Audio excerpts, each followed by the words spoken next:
जब उसने कलमा पढ़ लिया था तो तुमने उसको कत्ल क्यों किया? इस सहाबी ने जवाब दिया, आय अल्लाह के नबी, वो मौत के डर से कलमा पढ़ रहा था। उसने जब देख लिया कि मेरे हाथ में तलवार है और यह आदमी मुझे बिल्कुल मारने के दर पे है, तब उसने मौत से बचने के लिए कलमा पढ़ लिया, इसलिए मैंने उसको मार दिया। फरमाया अशक़क़्त क़ल्बहू, उसने मौत के डर से कलमा पढ़ा या अल्लाह के डर से कलमा पढ़ा, ये तुझे कैसे पता चला? क्या तूने उसके दिल को चीर कर देख लिया था? क्या तू उसके दिल में घुसा हुआ था? तुझे कैसे पता चला कि उसने मौत के डर से पढ़ा है या अल्लाह के डर से? कल कयामत के दिन तू इस कलमे को क्या जवाब देगा? कल कयामत के दिन ये कलमा जब आएगा, ला इलाहा इल्लल्लाह मुहम्मदुर रसूलुल्लाह, जब इसकी जबान से ये कलमा निकलते हुए आएगा तो तू इस कलमे को कल क्या जवाब देगा? कयामत के दिन तू इस कलमे को क्या जवाब देगा? इस कलमे की गर्दन का हाथ तेरे गरिबान पर होगा, तू इस कलमे को कल कयामत के दिन क्या जवाब देगा? मेरे भाइयों, इस हदीस से पता चलता है कि किसी भी कलमा गो मुसलमान को मारना, किसी मुसलमान को कत्ल करना कितना बड़ा जुर्म है। उस कयामत के दिन जिस आदमी को कत्ल किया गया है, मकतूल जिसको कत्ल किया गया है, कयामत के दिन अपने कातिल को ढूंढेगा, इधर उधर पूरे मैदाने महशर में ढूंढता फिरेगा। जब कातिल उसको नजर आ जाएगा तो ये उसके सर के बाल पकड़कर उसको खींचते हुए लाएगा और सीधे लाकर अल्लाह रब्बुल आलमीन के सामने लाकर खड़ा कर देगा। अल्लाह पूछेगा मेरे बंदे ये क्या है?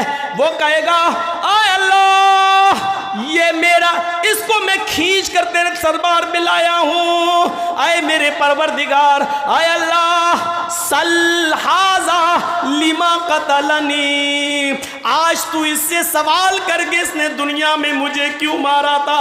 आज इससे तू सवाल कर, इसने दुनिया में मुझे क्यों कत्ल किया था? आज इससे तू पूछ, इसने दुनिया में मुझे क्यों कत्ल किया था? मुझे कत्ल करने के बाद मेरी बीवी को बेवा किया था, मेरे बच्चों को यतीम किया था। इससे पूछ के मेरी बीवी का क्या कसूर था जो तूने उसको बेवा कर दिया? इससे पूछ के मेरे बच्चों का क्या कसूर था कि तूने उसको यतीम कर दिया? इससे पूछ कि मेरी बाप का, मेरी माँ का क्या कसूर था कि तूने उससे उनकी औलाद छीन ली? वो रोते रहे। पूछ इससे, आय अल्लाह, ये मेरे सवाल का जवाब नहीं देगा, आज तेरे सवाल का जवाब देगा। सल हाजा लिमा कतलनी, इससे पूछ कि इसने दुनिया में मुझे क्यों मारा था, इसने दुनिया में मुझे क्यों कत्ल किया था? इस हदीस के होते हुए कितना बड़ा दिल और कितना बड़ा कलेजा है कातिलों का, ये सोचकर कि एक दिन उनको भी मरना है, ये सोचकर उनके दिल क्यों नहीं कांप जाते? कैसे नहीं मरेगा तो आदमी ऐसे मरेगा, मरना है। हाँ, यही वो अमल है जिसने तुम्हें जन्नत के करीब कर दिया है, बावुजू रहना। और जब भी वुजू टूटता, और याद रखिएगा वुजू उन्हीं चीज़ों से टूटता है जिन चीज़ों को अल्लाह के रसूल ने बयान कर दिया है।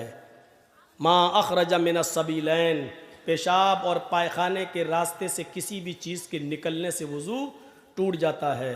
पेशाब करने से भी वुजू टूट जाता है, लेटरिन करने से भी वुजू टूट जाता है, हवा के खारिज हो जाने से वुजू टूट जाता है। इसी तरीके से गहरी नींद सो जाने से, सोकर उठने से वुजू टूट जाता है। इसी तरीके से कै आ जाए, उल्टी आ जाए, उससे वुजू टूट जाता है। इसी तरीके से आपकी नाक के नक्सीर फूट जाए तो उससे वुजू टूट जाता है। इसके अलावा और चीज़ों से वुजू नहीं टूटता, अगरचे वो गुनाही क्यों ना हो। मसलन कोई पूछता है कि मौलाना साहब मैं वुज़ू बना के आया लेकिन नमाज खड़ी होने में थोड़ा टाइम है, अगर वुज़ू की हालत में बीड़ी पी लूँ तो वुज़ू टूट जाएगा या नहीं टूटेगा? तो सुन लो, बीड़ी पीने से वुज़ू नहीं टूटता है, सिगरेट पीने से वुज़ू नहीं टूटता है, लेकिन बीड़ी और सिगरेट के पीने का गुनाह आपको पड़ेगा। और बात खुलकर कह दूं, शराब पीने से भी वुजू नहीं टूटेगा। हाँ, शराब पीने के बाद नशा इतना आया कि आपको होश ही नहीं है, तब आपका वुजू टूट जाएगा, क्योंकि अब आपको होश नहीं है। वजू आपका तब टूटेगा, लेकिन शराब पीने से वजू नहीं टूटेगा, लेकिन शराब पीने का गुनाह पड़ेगा। इससे भी ज्यादा खुल के कह दूं, माँ बहन की गालियां जो लोग दे देते हैं वजू की हालत में, गाली देने से भी वजू नहीं टूटेगा, क्योंकि शरीयत ने वजू टूटने की जो शराइत बताई हैं उनमें गाली देना शामिल नहीं है। गाली देने से भी वजू नहीं टूटेगा, लेकिन गाली देने का गुनाह पड़ेगा। हाँ, ऊंट का गोश्त खाने से वजू टूट जाएगा। सारी कोई भी चीज खाइए, किसी भी चीज के खाने से वजू नहीं टूटेगा, लेकिन ऊंट का गोश्त खाने से वजू टूट जाएगा। यह हदीस है।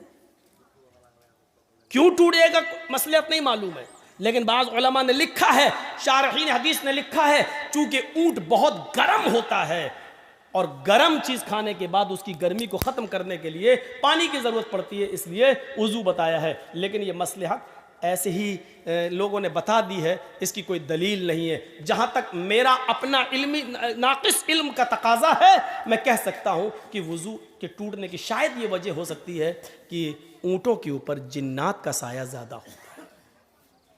ऊंट के ऊपर अक्सर जिन्नात का साया ज्यादा होता है और जिन्नात आग से पैदा होते हैं, इसलिए आग को बुझाने के लिए पानी की जरूरत पड़ती है। इसलिए ऊंट को खाकर, उसका गोश्त खाकर कहीं ऊंट के ऊपर जो सवार जिन्नात, उसका असर आपके ऊपर ना आ जाए, इसलिए उस जिन्नात के असर को खत्म करने के लिए वजू की जरूरत है। वजू बना लेंगे तो असर खत्म हो जाएगा, शायद इसलिए वजू बताया हो। लेकिन वजह कुछ भी हो, सच ये है कि ऊंट का गोश्त खाने से वजू टूट जाता है।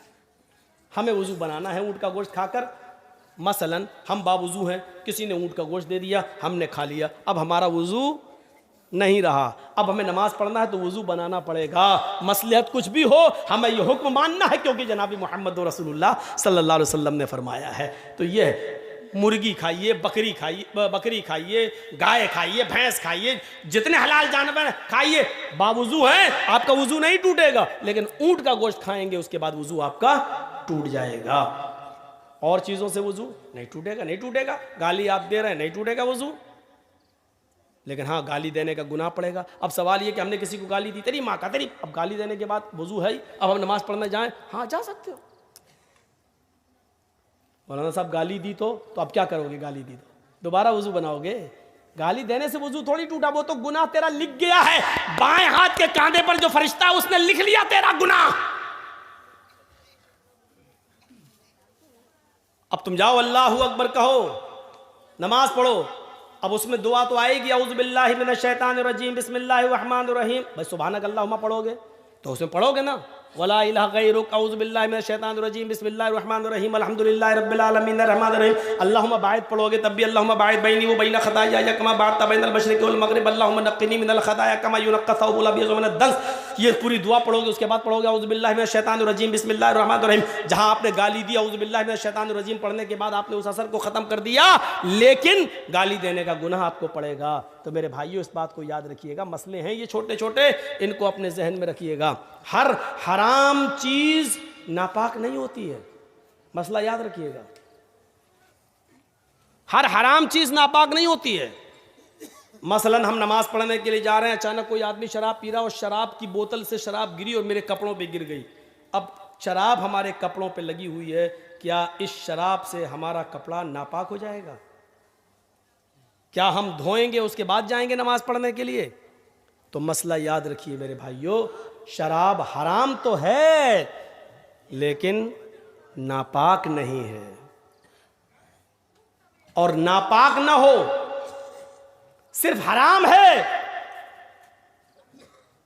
सिर्फ हराम है, यानी उसको आप पी नहीं सकते, उसका पीना हराम है। लेकिन कपड़े पे अगर आपकी गिर गई है और नमाज की जमात खड़ी है तो आप उसी कपड़े में नमाज पढ़ लीजिए, आपकी नमाज हो जाएगी।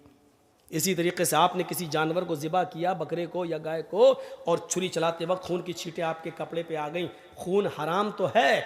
इन्नमा हर्रमा अलैकुमुल मैतता वद्दम, अल्लाह ने खुद कहा तुम्हारे ऊपर मुर्दार हराम है, तुम्हारे ऊपर खून हराम है, तुम्हारे ऊपर लहमल खिंजीर, सूअर का गोश्त हराम है। कहा है, सुन लीजिए, खून हराम तो है, आप खून पी नहीं सकते हैं। खून जब आप निकालेंगे तो जम जाएगा, जमा हुआ खून आप चाकू से काट कर आग में भून कर खा नहीं सकते हो। महाराष्ट्र में, कोकण में बहुत से लोग खाते हैं, भैंस काटी, कोई भी कुत्ता काटा, कुछ भी काटा तो ब्लड जो निकला उसको एक प्लेट में जमा किया, उसको जमाया, चाकू से काटा और पनीर की तरह हो जाता है वो, चाकू में लगाया, आग में भूना और खा रहे हैं उसको। तो खून खाना और खून पीना हराम है, लेकिन